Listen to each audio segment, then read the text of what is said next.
You know, I've built a lot of doors over the years, but raised panel doors always feel very special. I want to show you how I do them, start to finish, to get all of our stile and rail stock cut to length. This is all the stile stock down here, already all cut to length, ready to go, and width. And here's all of our rail stock. Now, I've already gone ahead and started putting some of the router cuts on the end of the rail stock. It's going to look like this. That's our rail cut at the end. And I'm going to show you how I do that on my router table. But like I say, I've already got a bunch of them done here. Let's go over and finish them off. We have our rail stock cut to length. It's square on the ends. This is where our rail cut goes on the end here. I have the rail bit set up in my router table, and I have my fence set to the depth that I want. Let's go ahead and run a couple of pieces and show you how it goes. Now, I marked the size that I wanted for each piece as I cut it so that I can keep a reference to what my sizes are. And that also referenced the face of my board, and I put my face down according to the way the router bit works. Face down.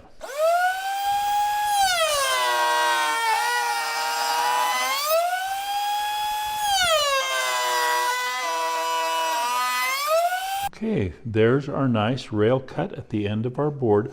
Now, this is 2 rails. I always make all of my pieces double wide as I do it. It allows me to have a better edge to run against my fence and to my bit, but it also gives me a better piece of wood to hold on to and is much safer as I'm using a sharp cutting router bit. Okay, let's finish that off, and then it's running the edges. Now that we have all of the end cuts done on our rails, it's time to do our stile cuts. That is where the locking joint comes together. We'll show you that in just a minute. But we need to line up the groove with the tongue that we did on our rail stock. I've installed the stile bit on our router table and have it set to the exact height that I need. So let's go ahead and run a few pieces and show you how it works. Okay, you can see how our groove lines up with our tongue. There's a little feather here that will break off like that in the course of assembly. But we have a nice rail stock cut here and a nice stile stock cut right there. Let's go ahead and finish up and show you when it's done.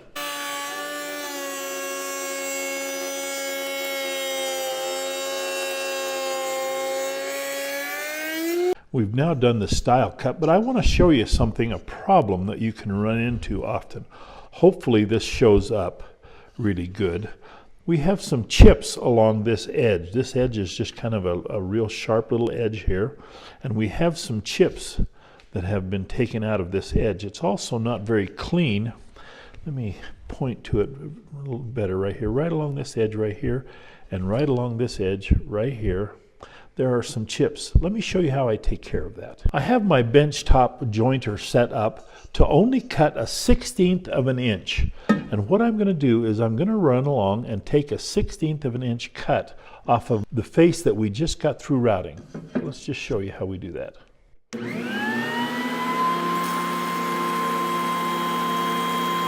That now takes off that ragged edge and it gives me a little flat edge.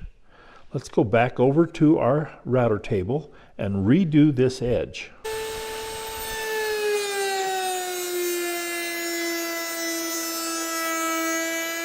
Now you can see with our second cut through our router table, we have a nice, clean, sharp edge. When our panel goes in here, now this is the top of the door, so when our panel goes in here, those chips would really show up. But now that we have a nice clean edge, we'll have a nice seam against our panel. I now have all of the rail stock done.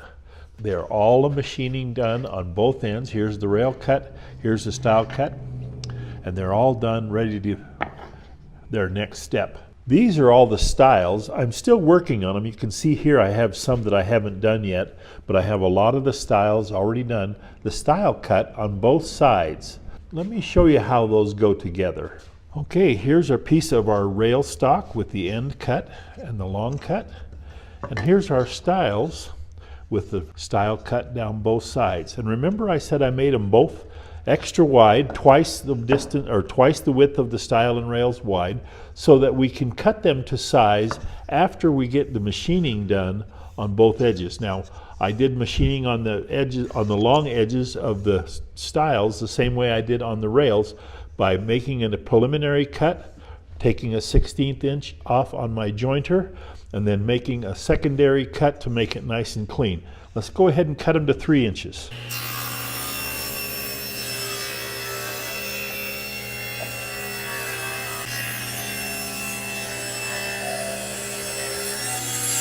Here's our stile, here's our rail and our rail cut. That'll go together like that. It fits in there like that. Once the door is put together, this will clamp together and this seam will be nice and smooth and clean. But you can see how that stile and rail cut comes together to make a nice, strong joint for our door. The next step after completing the stiles and rails is to do the panels. Now I have all the panels cut here, and I have already made my initial scoop cut with my router table. I'll make 3 separate cuts all the way around, but I'll do it in succession. So as I set my router, height of my router bit, and I'll show you that in just a second here. Once I set the height of my router bit, I have to go around every panel. Now, I have 44 panels. I did the math just so you'd have fun at this. I have 44 panels. I have to do them 3 times, and I have to do all 4 sides. So I have over 500 passes through my router table in order to do all of the scoop cuts. So if you think that it's an easy job real quick, this is one that takes some time and is very repetitive. But let's go over and show you what I'm doing. I always make a sample board whenever I'm doing anything on the router. Always do a sample board so that you can see what kind of cuts you're doing. Now I have my router table. This is the router table we're using. Here's our fence. This is our bit. This is the panel bit that we're using. I have raised it to the next step. So let's make a cut and show you the difference between the first cut and the second.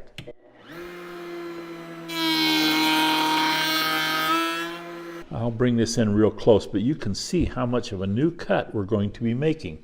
And it reduces the size of our tongue.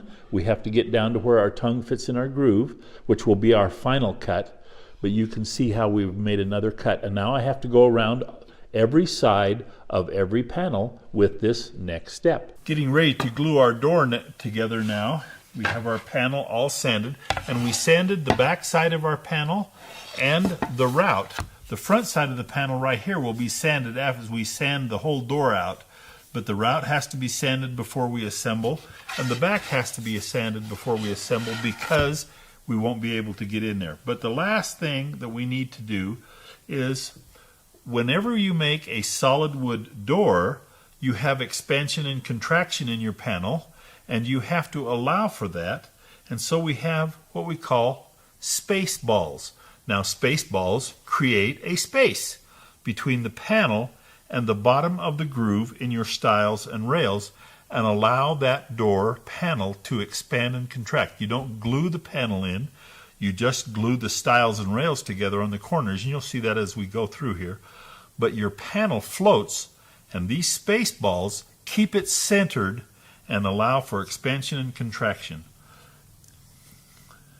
I always put a couple in each end, like this, and then a couple in the grooves of the stiles.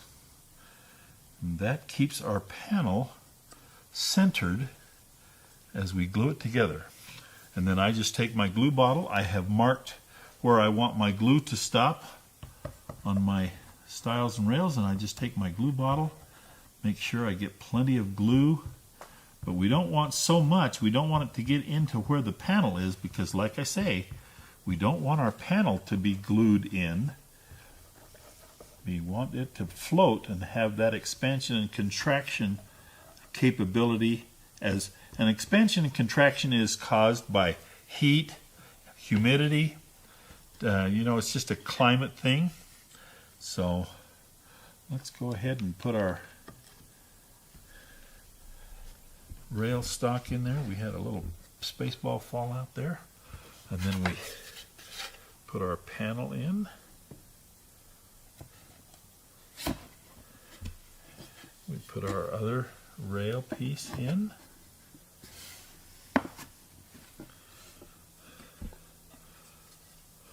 And our stile piece goes on top.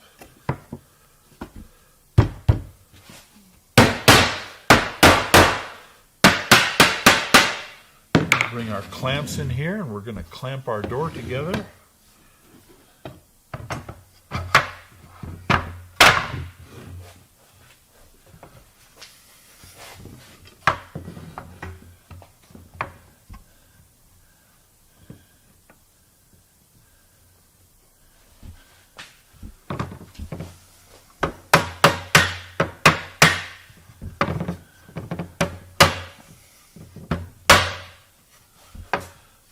On that end, and we'll crank that down good and tight.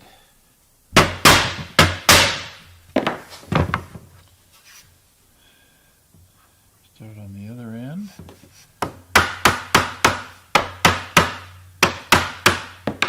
Bring our rails in flush, like that. We got plenty of glue in, so we got a good squeeze out. I like to pound my door down flat against my clamps so that holds the door square. And there's our door clamped up.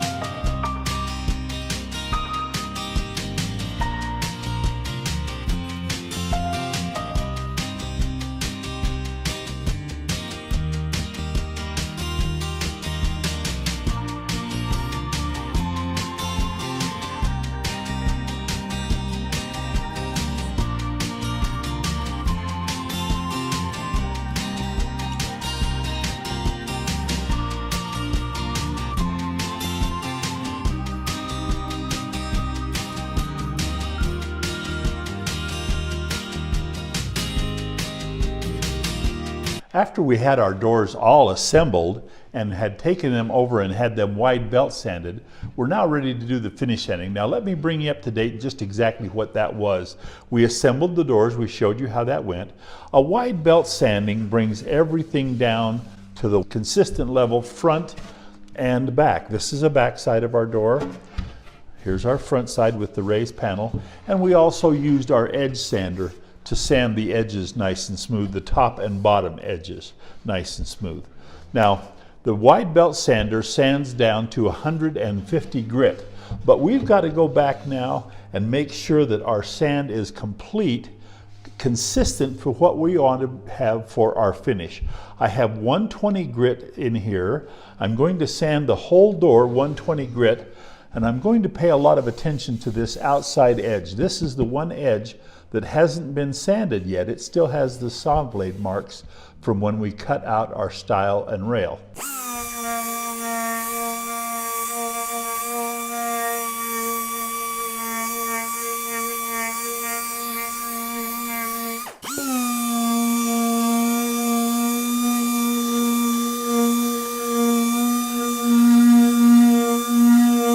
As we're doing our 120 grit sanding, we're also going to sand the face of our panel so that all of the surfaces that were sanded with the wide belt sander will now be sanded consistently with our palm sander.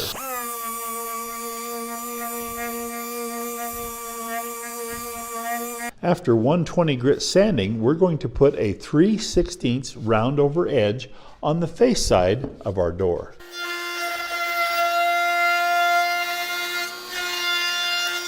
Just like that, all the way around. With our door routed around the outside and sanded to 120, it's now time to drill for our pocket hinges. Now, I have my pocket hinge jig set up on my benchtop drill press. I have a stop set so that I'm 4 inches back from the center of my drill, or from my hole, pocket hole, back to the edge of my door. What I'll do is put this in here. I'll drill all this side of the door, the whole stack of doors, I'll drill this side. Then I'll change my stop over to my other line and drill the other side. And that way my doors will all be consistent in the drilling for the pocket hinges. Let's go ahead and drill one.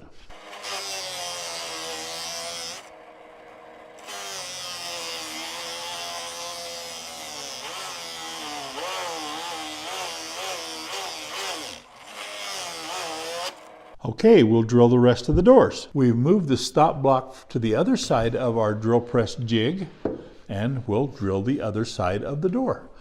By the way, just so that you know, this is a 1 3/8 Forstner bit, which is the size you need to drill for pocket hinges. And I'm going to put you a link to this jig that I made for the pocket hole drill press jig. They make a machine, but the machine is kind of expensive. So if you're just doing a few, here's a very inexpensive way for you to drill for pocket hole hinges.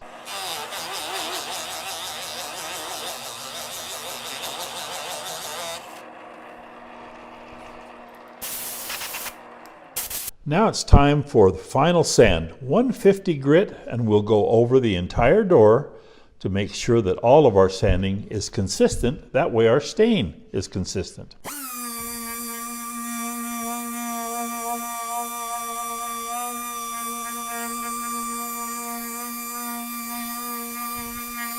I sand the edges with 152. Before I sand the face with my 150, I take a piece of hand sandpaper, I sand my route, I break the back corner of the door so that it's not sharp, and the same thing on the corners, so that my door is smooth all the way around before I do the final face of my door. One other last little thing to do before we do the final sand. This is a real sharp little edge right here on the edge of my route on the stile and rail, and I always just take my hand paper and just break that edge. Now when I talk about breaking the edge, basically what I'm doing is taking off the sharp. I'm still leaving it nice and crisp. I'm just taking off that sharp edge. Just like that. We'll go around on the inside, do that. And now 150 final on the face.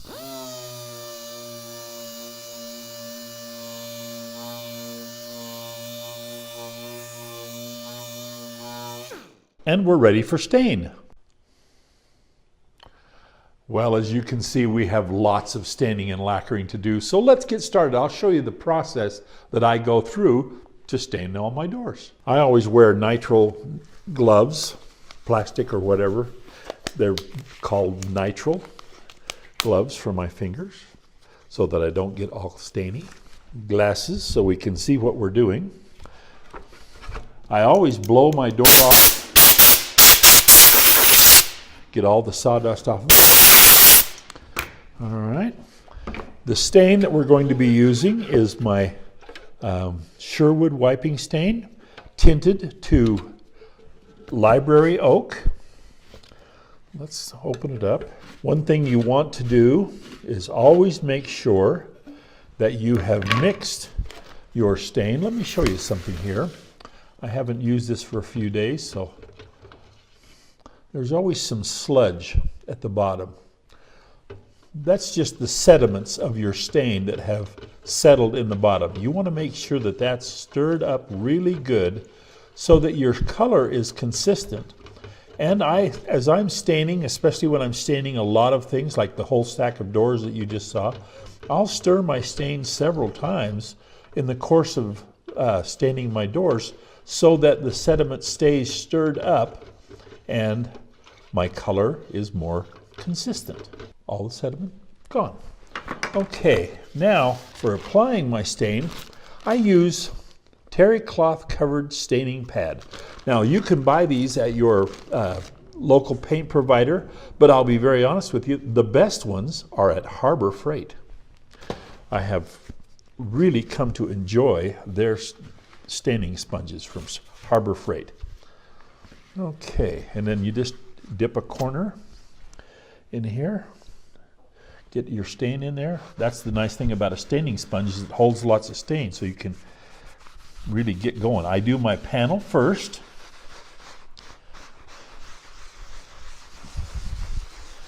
I always rub my stain in, get it down in the grain so it really brings out the grain.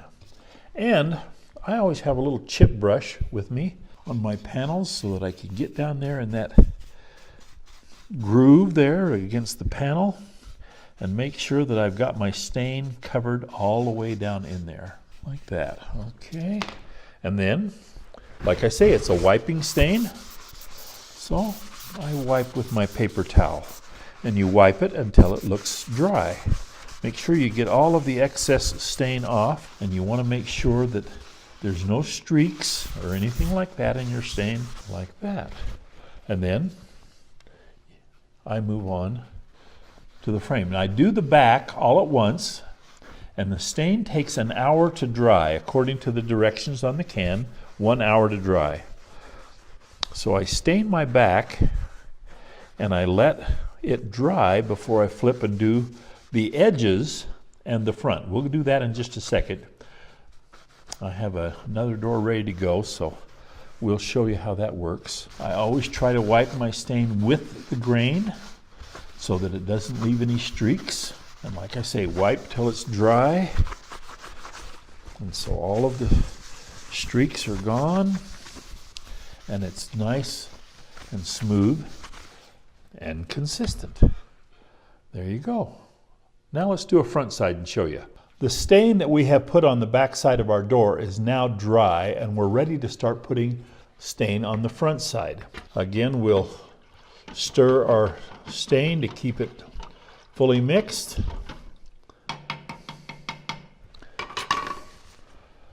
I always do the edges of my door first. Go around the edges like this, and then wipe that off.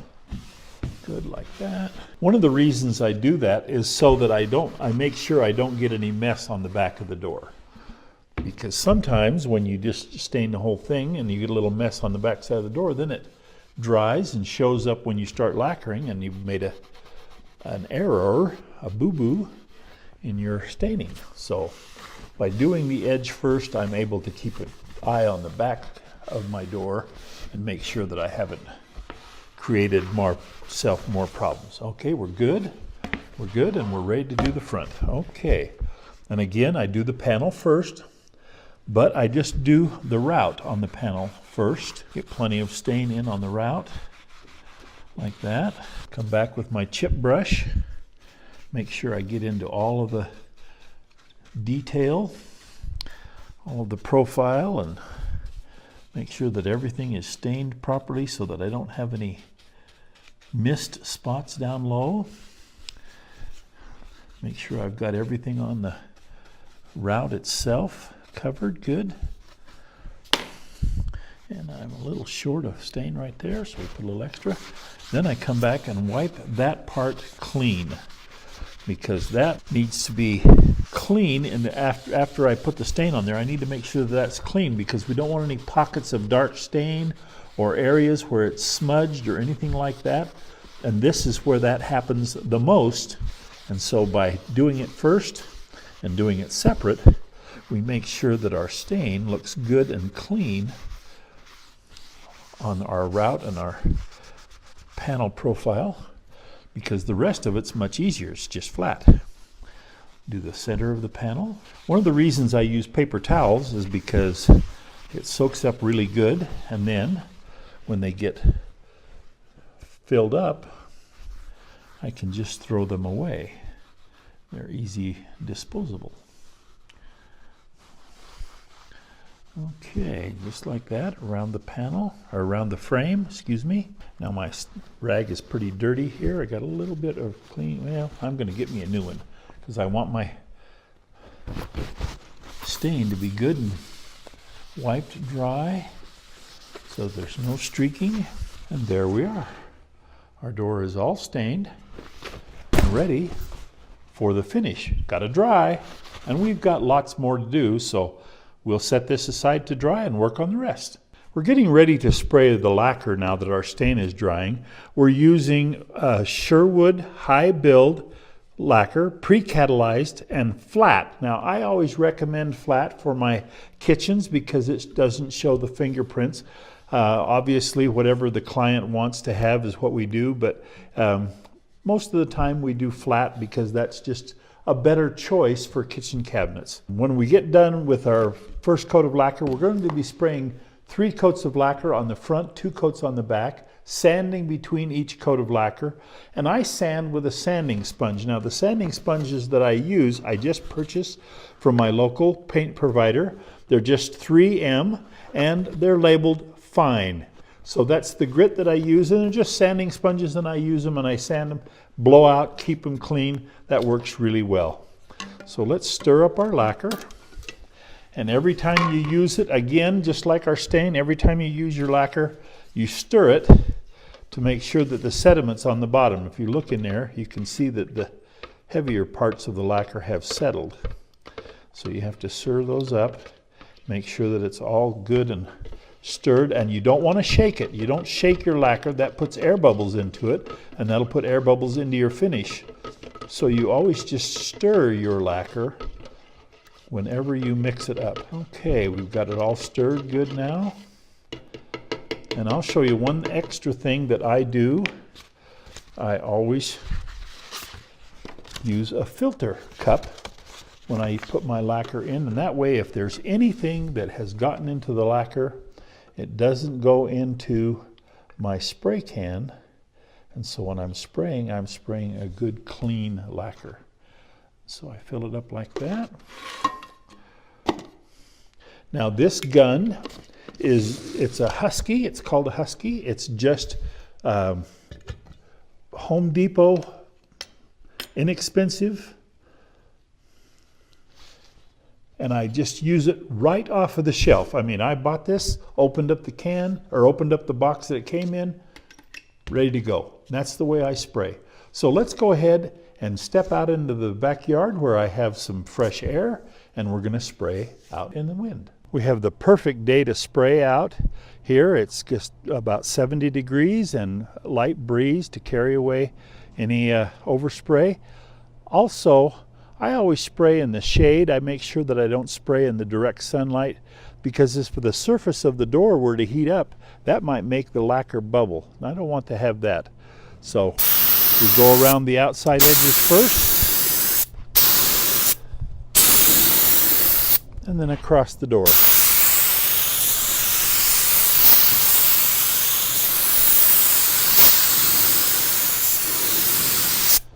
Okay, there's our first coat. Like I say, we'll let that dry, we'll sand, we'll spray again. However, we'll spray the backside first. We'll flip, as soon as it dries, we'll flip, spray the backside.